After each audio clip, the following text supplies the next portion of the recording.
The liquid fire streams from your M2 flamethrower at 2000 degrees Fahrenheit, turning the Japanese pillbox into hell on earth. Through the narrow vision slit in your mask, you watch napalm cling to concrete and steel, burning everything it touches with the intensity of molten metal.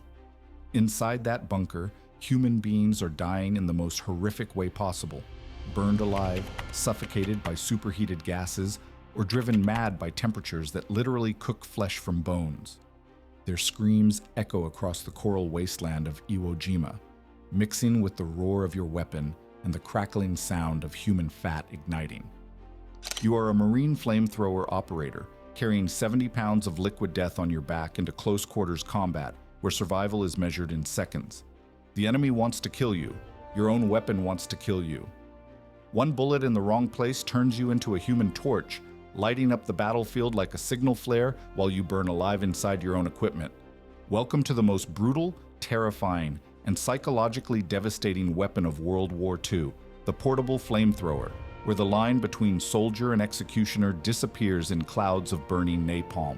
By 1944, the Pacific War has evolved into a nightmare of fortified islands, where every cave, bunker, and pillbox becomes a concrete tomb that Japanese defenders will never abandon voluntarily. From Guadalcanal to Okinawa, American forces face an enemy that has perfected defensive warfare into an art form of mutual destruction. Japanese engineers design positions that defy conventional military logic. Underground tunnel systems stretch for miles beneath coral and volcanic rock. Bunkers built from reinforced concrete can withstand direct hits from naval artillery. Cave complexes connect multiple firing positions, allowing defenders to appear, attack, and vanish like deadly ghosts. Most critically, these positions are designed for defense to the death. No surrender, no retreat, no quarter asked or given. Traditional weapons prove inadequate against these subterranean fortresses. Artillery shells bounce off reinforced concrete or disappear into cave mouths without effect. Tank cannons lack the precision to hit narrow firing slits. Infantry charges against pillboxes result in massacre, with Marines cut down by machine gun fire from positions they can't see or reach. Grenades thrown into cave mouths roll harmlessly into deeper chambers where they explode without causing casualties. The tactical problem becomes simple but seemingly impossible. How do you kill enemies you can't see, hiding in positions you can't penetrate? Who refuse to surrender under any circumstances? How do you clear bunkers that are immune to shells, grenades, and small arms fire? How do you advance across open ground against machine gun nests built into solid rock? The answer arrives in the form of liquid fire. Flamethrowers work on principles that concrete cannot stop and courage cannot overcome. Fire seeks oxygen, following air currents into the deepest cave systems. Burning napalm flows like lava into firing positions, filling spaces that projectiles cannot reach. Most importantly, fire creates terror that conventional weapons cannot match, the primitive, overwhelming fear of being burned alive. The M1A1 and M2-2 flamethrowers become America's weapon of choice for the most brutal form of warfare ever devised. These devices transform individual Marines into walking instruments of destruction, capable of clearing fortified positions that entire battalions cannot take with conventional methods. But the psychological cost proves as devastating as the tactical effectiveness. Operating a flamethrower means accepting a role that transcends normal military ethics. You become something more than a soldier and less than human, an agent of elemental destruction whose purpose is to burn other human beings alive in their defensive positions. Becoming a flamethrower operator begins with training that no amount of preparation can make adequate. You learn to carry 70 pounds of liquid death on your back, a pressurized system containing napalm thickened with aluminum naphthenate that burns at temperatures exceeding 2000 degrees Fahrenheit. The fuel tanks, built like massive thermos bottles, hold enough jellied gasoline to create hell for 10 to 15 seconds of sustained firing. The M2-2 flamethrower straps to your body like a scuba diving apparatus, except instead of providing life-sustaining air, it dispenses liquid death with surgical precision. The fuel tank holds 5 gallons of napalm under nitrogen pressure sufficient to project flames 40 to 50 yards with pinpoint accuracy. The ignition system uses an electrically sparked pilot light that turns liquid fuel into a stream of fire hot enough to melt steel. Your operating environment defies every human instinct for self-preservation.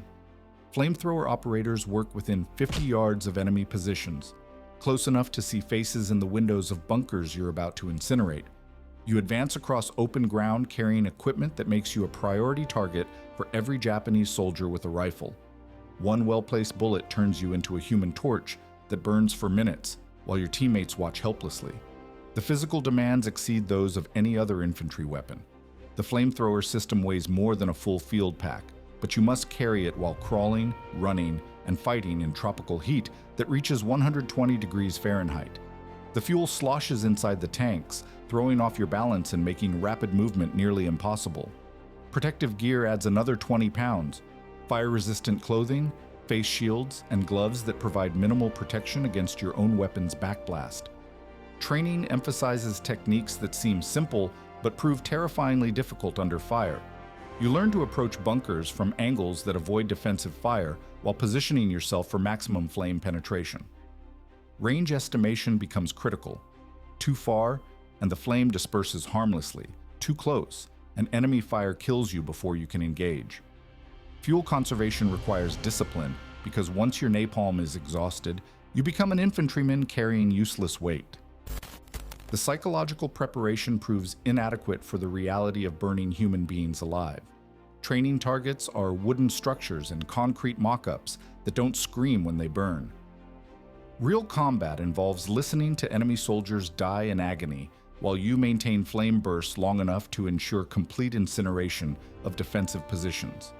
The sound effects alone, crackling napalm, screaming victims, roaring fuel ignition, create auditory nightmares that last decades. Communication becomes critical for survival because flamethrower operators can't fight effectively alone. You depend on rifle squads for protection while approaching targets, on spotters for target identification, and on covering fire to suppress enemy positions during flame attacks. The teamwork required means that everyone in your unit shares psychological responsibility for what your weapon accomplishes. Most disturbing is the isolation that comes with your specialty. Other Marines respect your effectiveness, but avoid personal relationships with flamethrower operators. You become the unit's designated killer of things that won't die any other way. The specialist called when normal weapons fail, and exceptional brutality becomes necessary for mission success. Death stalks flamethrower operators from directions that other infantrymen never face. While riflemen worry about enemy bullets, flame operators worry about becoming human torches, fuel explosions, and equipment malfunctions that turn protective gear into death traps. Every step forward carries the possibility of igniting yourself along with your targets. Enemy forces develop specific tactics for hunting flamethrower operators. Japanese defenders learn to recognize the distinctive silhouette of fuel tanks and target flame operators with concentrated fire from multiple positions. Snipers receive orders to aim for fuel tanks rather than personnel, knowing that puncturing pressurized napalm creates spectacular secondary explosions. Machine gunners focus sustained fire on approaching flame operators, understanding that killing one flamethrower team can save an entire defensive position. The targeting priority makes psychological sense from the enemy perspective. Flamethrower operators represent an existential threat that conventional weapons cannot match. Artillery might collapse bunkers, but survivors can dig out. Grenades might kill some defenders, but others remain functional. Flamethrowers guarantee complete elimination of defensive positions by making survival impossible for anyone inside enclosed spaces when liquid fire starts flowing. Equipment malfunctions create nightmares that haunt flame operators more than enemy bullets. Fuel line leaks spray burning napalm across the operator's body, igniting protective clothing and creating fires that water cannot extinguish. Pressure system failures cause explosive decompression that can rupture fuel tanks and spray jellied gasoline in all directions. Ignition system problems leave operators carrying 70 pounds of flammable material without means of defense, making them priority targets who cannot fight back. The backblast phenomenon presents constant danger during every firing sequence. Flamethrower ignition creates a brief flame eruption toward the operator that can ignite clothing, equipment, or nearby vegetation. Wind conditions affect backblast intensity and direction, creating unpredictable hazards that training cannot fully prepare operators to handle. Some flame operators suffer burns from their own weapons during normal operation, requiring medical evacuation for injuries inflicted by friendly equipment. Fuel contamination represents an invisible threat that kills through chemical exposure rather than fire.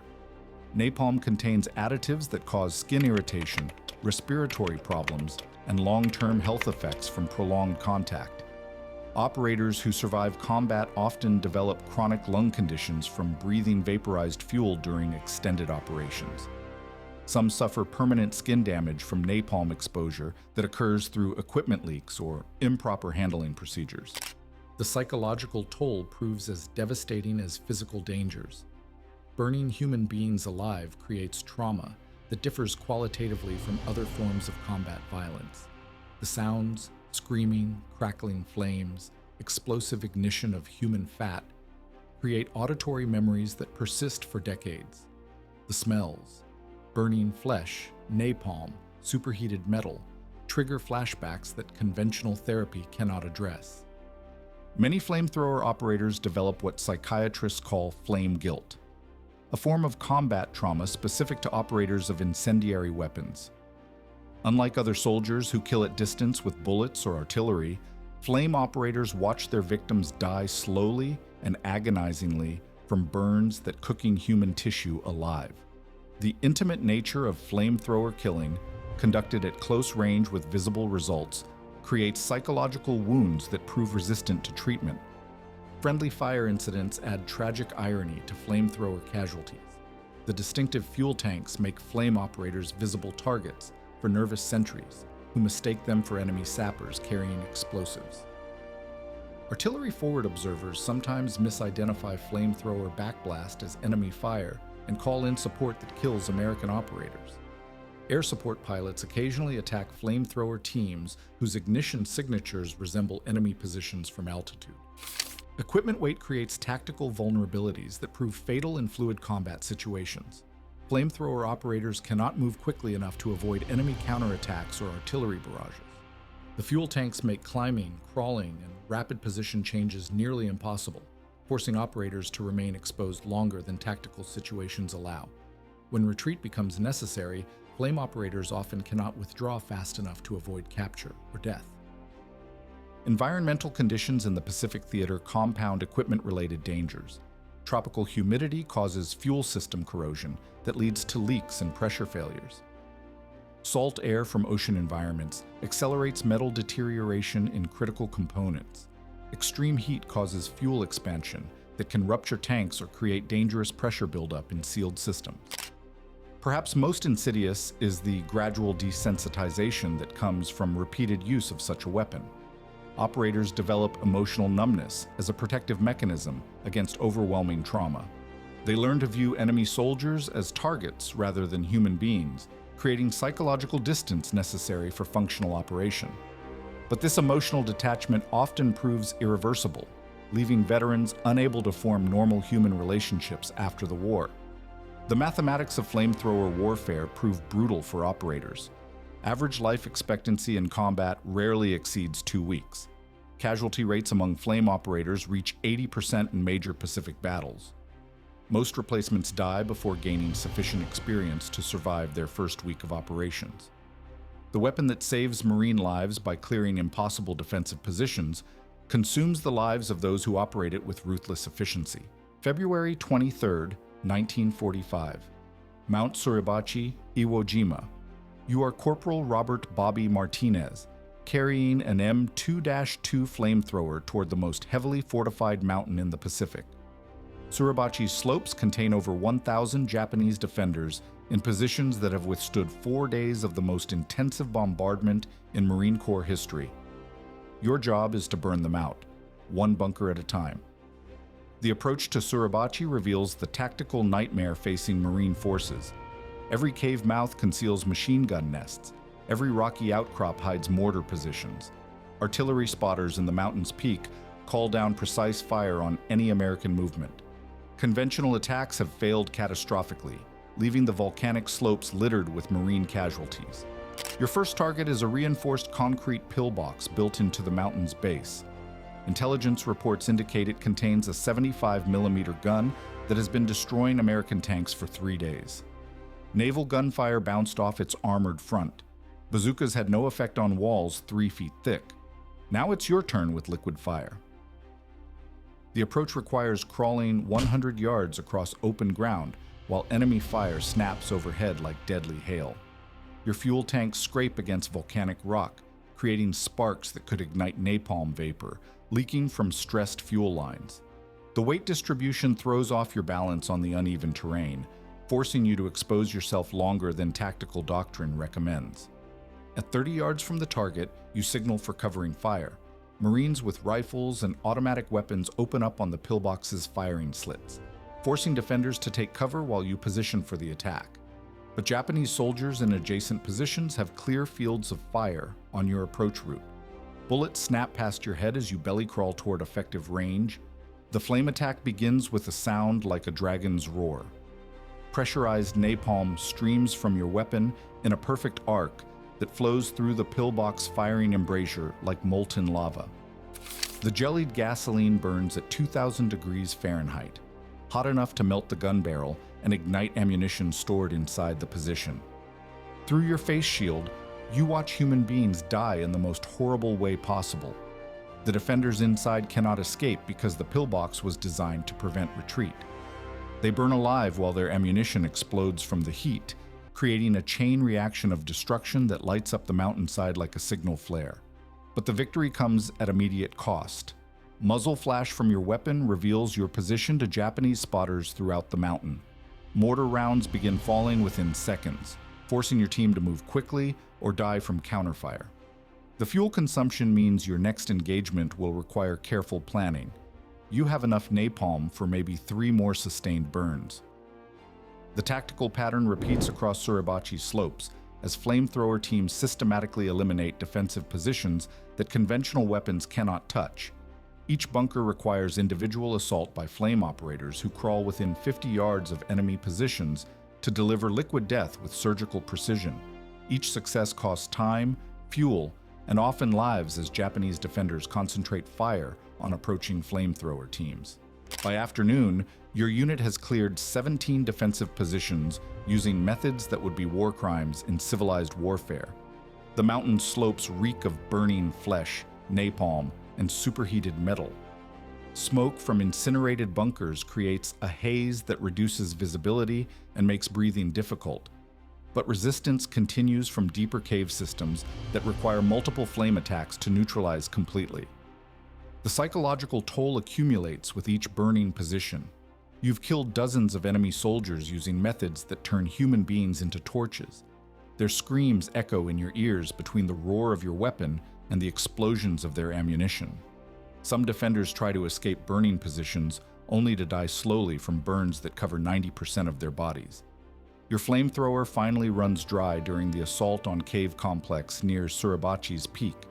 Empty fuel tanks make you a burden rather than an asset, forcing withdrawal to rear positions for refueling and resupply. But the damage is done. Systematic application of liquid fire has broken defensive positions that conventional weapons could not penetrate. The flag raising on Mount Suribachi becomes possible only after flamethrower teams eliminate the machine gun nests and mortar positions that made the summit approach deadly. The iconic photograph shows Marines planting Old Glory on ground cleared by liquid fire and measured in burned defensive positions. Mount Suribachi proves that flamethrowers can accomplish tactical objectives that no other weapon can achieve, but the human cost, both physical and psychological, exceeds anything previously encountered in modern warfare. The statistics tell a story of tactical success achieved through methods that challenge basic human morality. Flamethrower units clear over 10,000 Japanese defensive positions during the Pacific Campaign, enabling American victories on islands that might otherwise have required years of siege warfare. The weapons prove so effective that Japanese forces begin designing new defensive tactics specifically to counter flame attacks, including deeper cave systems and improved ventilation to prevent fire penetration. But the human cost among flamethrower operators defies conventional military accounting. of the approximately 2,000 Marines trained as flame operators during the war, fewer than 400 survived combat without serious injury. The 80% casualty rate represents the highest of any military specialty in any theater of World War II. Many who survive physical wounds carry psychological scars that prove resistant to treatment for decades. "I still wake up smelling burning flesh," wrote former flamethrower operator Thomas Hendricks in 1975. 30 years later, and I can't barbecue in my backyard without having flashbacks. "People thank me for my service, but they don't understand what that service required. I became something that wasn't quite human anymore." The psychological studies conducted on flamethrower veterans reveal trauma patterns unique among combat soldiers. Unlike other weapons that kill at distance, flamethrowers require operators to watch their victims die slowly and agonizingly from burns. The intimate nature of flame warfare creates guilt that conventional therapy cannot address. Many veterans develop chronic anxiety, depression, and social isolation that persists throughout their lives. Post-war military doctrine incorporates lessons learned from Pacific flamethrower operations while grappling with ethical questions about weapons that deliberately inflict maximum suffering. The effectiveness proves undeniable. Flamethrowers save American lives by eliminating defensive positions that conventional weapons cannot penetrate. But the moral cost raises questions about whether tactical advantages justify using methods that approach war crimes in their brutality. International law evolves partly in response to Pacific flamethrower warfare. The 1980 Protocol on Incendiary Weapons restricts use of flamethrowers against civilian populations and limits deployment in areas where non-combatants might be affected. Modern military forces largely abandon portable flamethrowers in favor of thermobaric weapons that achieve similar tactical effects without the psychological burden on operators. The technological legacy influences modern warfare through development of fuel-air explosives and precision incendiary munitions that accomplish flamethrower objectives without requiring human operators to burn enemies alive at close range. Military engineers design weapons that replicate flamethrower effectiveness while reducing psychological trauma on personnel who deploy them. Perhaps most significantly, Pacific flamethrower warfare establishes precedents for evaluating weapons based on psychological impact on operators, as well as tactical effectiveness against enemies. Military planners begin considering the long-term mental health costs of deploying weapons that require soldiers to inflict maximum suffering on human targets. The moral questions persist in contemporary military ethics, discussions about when tactical necessity justifies exceptional brutality. Flamethrower operators proved that American forces could accomplish impossible objectives through methods that challenged basic human decency. Their effectiveness saved thousands of American lives while destroying the humanity of those who operated such weapons. Today, former flamethrower positions in Pacific battlefields serve as memorials to both American tactical innovation and the moral complexity of warfare that requires ordinary men to become agents of elemental destruction. The lessons learned continue influencing military doctrine about weapons that accomplish essential missions, while exacting psychological costs that extend far beyond physical casualties. The legacy reminds us that victory sometimes requires methods that transform heroes into something darker, and that the price of such victories extends far beyond the battlefield.